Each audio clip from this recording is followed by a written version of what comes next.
Presidente, un momento molto importante oggi qui a Campo San Piero, una folla di giovani che vogliono scoprire come affrontare il loro futuro.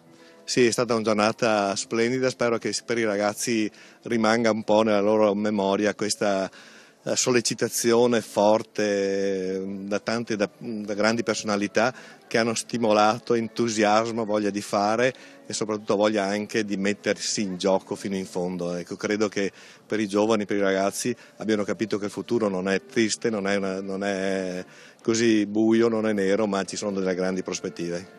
Che cosa si fa per questi giovani? Facciamo molto, noi da Rotary è una delle situazioni dei giovani ci interessa in modo prioritario, per cui siamo molto attenti, sensibili a come si muove il mondo, soprattutto i giovani sono il nostro futuro, su di loro dobbiamo puntare, in ogni momento, in ogni luogo. Ecco, invece dal governo che cosa ci vorrebbe per più stimolo anche per rilanciare l'economia? Dal governo, cioè lì il problema è un po' più complesso, credo che si dice spesso che dovremmo innovare, dovremmo cambiare, credo che il governo dovrebbe capire dove funzionano le cose, quindi dovrebbe copiare. Cosa succede negli altri stati dove la disoccupazione non c'è, dove i giovani trovano con facilità lavoro, dove c'è veramente possibilità di mettere insieme, questa è un po' la motivazione principale, quella di mettere insieme formazione, ricerca, studio e lavoro in contemporanea, senza aspettare di finire la scuola per entrare nel mondo del lavoro. E poi la cosa bella che è stata detta è che i ragazzi non devono pensare al lavoro come era una volta, ma devono creare lavoro e quindi il loro impegno è quello veramente di impegnarsi per creare nuove possibilità di lavoro, fare emergere le loro potenzialità. Un incontro importante con i giovani per affrontare il loro futuro lavorativo, ma anche di innovazione di idee. Oggi che cosa lei ha detto a questi giovani? Io sono Elena Pesce, presidente del Rotary Club Campo San Piero e oggi mi è stata lanciata una sfida, quella di incuriosire e avvicinare i giovani presenti qui al Rotary Club di Campo San Piero. Ma in realtà la sfida l'ho lanciata io a loro perché dicendo 3 parole prevalentemente: divertimento, volontariato e crescita della leadership, sviluppo della leadership. Perché innanzitutto noi ci divertiamo, siamo un gruppo di giovani dai 18 ai 30 anni che svolgono le loro attività divertendoci e abbiamo la possibilità di allargare la rete di amicizia anche a livello internazionale. Inoltre svolgiamo attività di beneficenza e di volontariato attraverso un service attivo e in ultimo, ma la cosa più importante, ci vengono offerte innumerevoli occasioni per sviluppare lo spirito di leadership e arricchire il nostro percorso professionale e personale. Quindi ho lanciato questa sfida nella speranza che loro la possano cogliere e possano fare la differenza. Ecco, come presidente anche giovane, facciamo un messaggio per invitare questi giovani che non devono avere paura per rilanciarsi. Esatto, l'importante è buttarsi, come hanno detto innumerevoli interventi di oggi, quello di buttarsi per fare appunto la differenza, cogliere l'occasione di darsi una possibilità per fare qualcosa anche per il proprio futuro. Noi appunto offriamo diverse occasioni dove ci si mette alla prova, si testano le proprie competenze, i propri talenti e soprattutto, in questo momento anche molto importante, ci vengono offerte le possibilità di allargare le nostre reti di conoscenze, ma anche di un certo livello, cioè conoscenze che ci serviranno anche a livello professionale. Quindi in questo momento poi soprattutto sono veramente molto utili. Mai paura di tutti gli ostacoli che si troveranno davanti. Esatto, sempre avanti, sempre. Giovani e il loro futuro, in che modo rilanciarli nel mondo del lavoro? Sono Roberto Zuccato, presidente di Confindustria Veneto. Il mondo è cambiato in maniera anche violenta negli ultimi anni. Oggi ci sono dei nuovi paradigmi che sono il fatto che prima di tutto le imprese del futuro del nostro territorio saranno incentrate sul capitale umano, perché sempre più nel mondo la nostra competitività sarà formata da quel saper fare le cose bene, di saper fare le cose belle e le cose buone, e il mondo ha fame di questo, ha fame di queste nostre caratteristiche. Ecco, noi quindi la capacità di essere nel mondo non sarà più sulle quantità, ma sarà sul valore aggiunto che diamo ai nostri prodotti, ed è per questo che l'asse centrale di questo nuovo manifatturiero, come l'ho definito, è proprio il capitale umano, quindi i giovani, quindi la loro formazione. Non potremo più competere sul mondo dove ci sono nazioni da 240 milioni di giovani tra i 15 e i 24 anni come la Cina, come l'India, e noi ne abbiamo 6 milioni, dobbiamo quindi, se non altro per un problema demografico, lottare su quei temi che ho detto prima, quindi aziende incentrate sul valore e quindi sul capitale umano. Investire sulla formazione soprattutto. Sì, questo è fondamentale, viene da sé che se le aziende saranno incentrate sul capitale umano sarà fondamentale la formazione dei nostri giovani. Io voglio lanciare un messaggio di speranza ai giovani, che quello che non è, i dati sono drammatici come sono raccontati, ma sono distorti perché si parla solo dei giovani che non stanno studiando. Dei 6 milioni di giovani in Italia, 4 milioni e 4 stanno ancora studiando e quindi quel 1,6 milioni, su quel 1,6 milioni 700.000 sono in cerca di lavoro. Sono giovani che magari hanno lasciato la scuola o che l'hanno appena terminata. Quindi la percentuale non è del 44% ma è circa dell'11%. Allora io dico giovani, impegnatevi, studiate, fate esperienze, andate all'estero, confrontatevi con ragazzi che vengono da nazioni che sono emergenti, che hanno una volontà, una voglia, una fame di crescere, di capire, di comprendere. Confrontatevi con loro e poi tornate, perché abbiamo bisogno di voi per fare un'Italia diversa, l'Italia del futuro. Oggi qui insieme ai giovani, con lei affrontiamo le problematiche legate ai giovani sull'entrare nelle imprese e con la sua idea è di fare start-up con i giovani. Sì, esattamente. Io sono Fabio D'Alessi, vengo da un gruppo che si chiama M31. È stato fondato nel 2007 con l'intento di valorizzare i giovani non tanto come dipendenti ma come generatori di start-up. Noi siamo fortemente convinti che per uscire da questo momento economico particolare la ricchezza principale del nostro paese siano i giovani, le idee che portano nella loro testa e i loro talenti. E quindi come gruppo noi cerchiamo di entrare in contatto con questi giovani, capire quali sono le loro idee, le loro necessità e cercare di costruire aziende insieme a loro e quindi avviarli nel mondo del lavoro in un modo nuovo, cioè quello di fare in modo che loro stessi si creino il loro posto di lavoro per loro stessi e altri loro simili, insomma, e altri ragazzi come loro. E in questo momento ci stiamo riuscendo, siamo cresciuti da 2 fino a 140 persone in 7 anni e la crescita continua, è un mestiere bellissimo e l'Italia probabilmente questo può essere il modo di uscire da questo momento in modo vincente. Insomma. Quali sono le procedure? Ma normalmente M31 opera così, selezioniamo ragazzi di talento con delle idee, c'è una prima analisi sull'idea, quindi si vede se l'idea è buona, potrebbe avere dei potenziali di business interessanti, aiutiamo i ragazzi a raffinare quest'idea e a trasformarla in un'idea di business, cerchiamo di stimolare in loro lo spirito imprenditoriale, che in Italia è la cosa più difficile da trovare, e poi li aiutiamo a recuperare la cosa più importante, i capitali, per partire nella loro avventura. Sono Davide Franceschetti di Solva. Solva è una startup innovativa nata nel 2012 e quindi ha quasi compiuto 3 anni. Noi siamo inseriti nel settore della green economy e affrontiamo tutte le tematiche relative alle energie rinnovabili. In particolare tutti i nostri moduli utilizzano l'energia e la radiazione solare per fare tutta una serie di processi che sono normalmente già presenti a livello industriale. Noi sostituiamo le energie, quelle non rinnovabili, quindi le energie tradizionali, con le energie rinnovabili, in particolare il sole.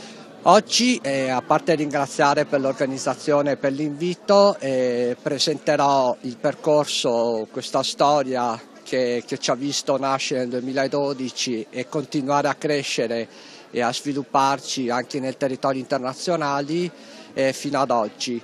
In particolare affronterò le tematiche del coworking, ovvero il lavorare insieme per raggiungere degli obiettivi che sono raggiungibili solo attraverso la condivisione e la collaborazione. In che modo coinvolgete i giovani? Allora, noi abbiamo affrontato molte volte la tematica dei giovani e in particolare attiviamo spesso e volentieri uno stage all'interno delle aziende. Questo per dare la possibilità ai giovani di passare dal mondo universitario, dal mondo scolastico a un primo approccio nel mondo lavorativo.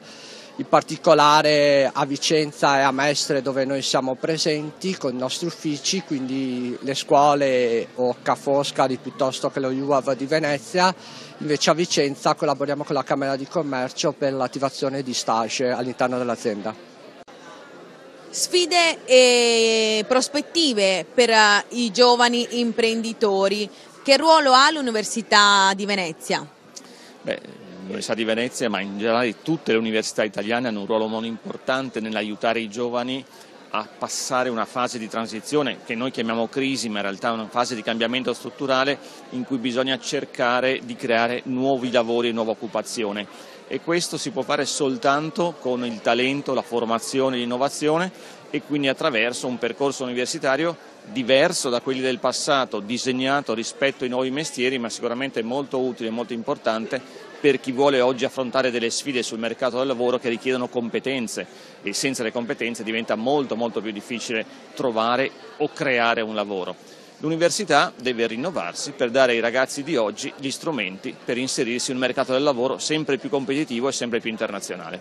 È importante infatti investire sulla formazione, bisogna anche cercare di dare questo messaggio al governo. Sicuramente chi alloca le risorse pubbliche deve destinare una grande parte alla formazione, all'istruzione, alla cultura e all'innovazione diffusa nel territorio. Questa è una priorità e si spera che anche a livello politico questo si traduca in azioni concrete e non soltanto in dichiarazioni di principio. Numerosi oggi qui giovani insieme a Confindustria Giovani Imprenditori. Che messaggio bisogna passare a questi giovani? Allora, buongiorno a tutti, sono Rodolfo Cetra, il presidente del gruppo giovani di Confindustria Padova. Il messaggio a questi giovani è crederci, diventare degli imprenditori è un mestiere bellissimo, in questo periodo difficile è una strada da poter percorrere. Noi di Confindustria da tantissimi anni stiamo inseguendo progetti e ben venga questa bellissima iniziativa così piena di pubblico del Rotary. Se Rotary ha bisogno di una mano, noi siamo a disposizione con la nostra esperienza. Che cosa si fa all'interno della sua azienda per stimolare i giovani? Noi facciamo moltissimi stage e li portiamo dentro da noi cercando di fargli fare attività interessanti che possano crescere, quindi noi rubiamo la creatività dei giovani dentro la nostra azienda di cui abbiamo così tanta fame e bisogno e in cambio cerchiamo di dargli esperienza e qualità. Ecco, spesso i giovani vanno all'estero appunto perché non si sentono protetti nel loro paese. Che cosa bisogna dire? Insomma, bisogna che rimangano qui perché qui bisogna fare il futuro dell'Italia. Bisogna lottare con tutte le nostre forze per tenerli qui da noi e non solo tenere i nostri, ma anche per portare i giovani stranieri qui in Italia. L'Italia deve tornare a essere un polo attrattivo, è la nostra sfida per il futuro. Abbiamo bisogno dei giovani, se i giovani se ne vanno dall'Italia, l'Italia è un paese morto. In che ottica si può vedere il mondo del lavoro dei giovani? Lago, l'azienda per cui lavoro, è un'azienda che occupa molti giovani, un'azienda votata al digital, ai siti web, alla crescita di queste nuove tecnologie, di questo mondo che sarà importantissimo per il futuro del lavoro, delle nostre imprese e che è un mondo giovane. In che modo all'interno si opera con i giovani? Realizziamo stage, realizziamo progetti insieme ad università, coinvolgendo scuole, giovani artisti che vengono da noi, vengono inseriti nel nostro gruppo di lavoro, vengono a contaminare il nostro mondo e i più bravi, quando sono veramente bravi, si fermano e rimangono anche con noi.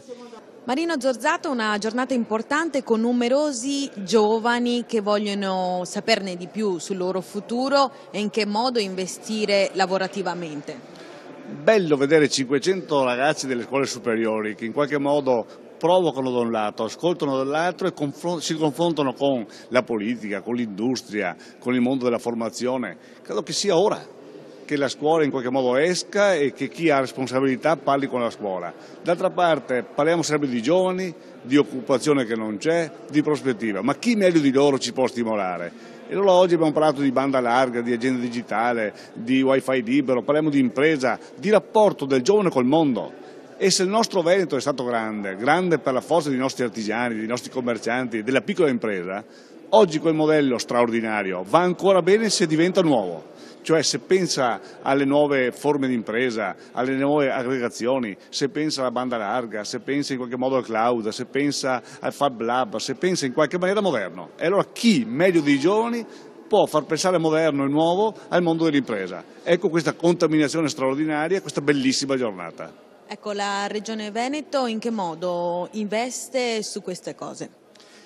Un convegno di 3 giorni fa fatto con tutti i massimi esponenti nazionali sul sistema dell'agenda digitale ha dimostrato che il Veneto di qualche anno fa, che era un po' fanalino di coda, oggi è un Veneto che in tutti i parametri rispetto al tema dell'agenda digitale, cioè il nuovo che avanza, supera la media nazionale e in alcune cose fa eccellenza. Fra qualche giorno avremo 420 laureandi veneti, quindi ragazzi che stanno ancora studiando, che entreranno in impresa veneta, piccole e medie imprese, questa volta sì a formarsi, come si dice, ma soprattutto a formare i loro padri, i loro zii, i nostri amici, coloro che oggi fanno impresa e che come me molte volte hanno bisogno di guardare al futuro ed essere contaminati dai giovani che già sono nel futuro.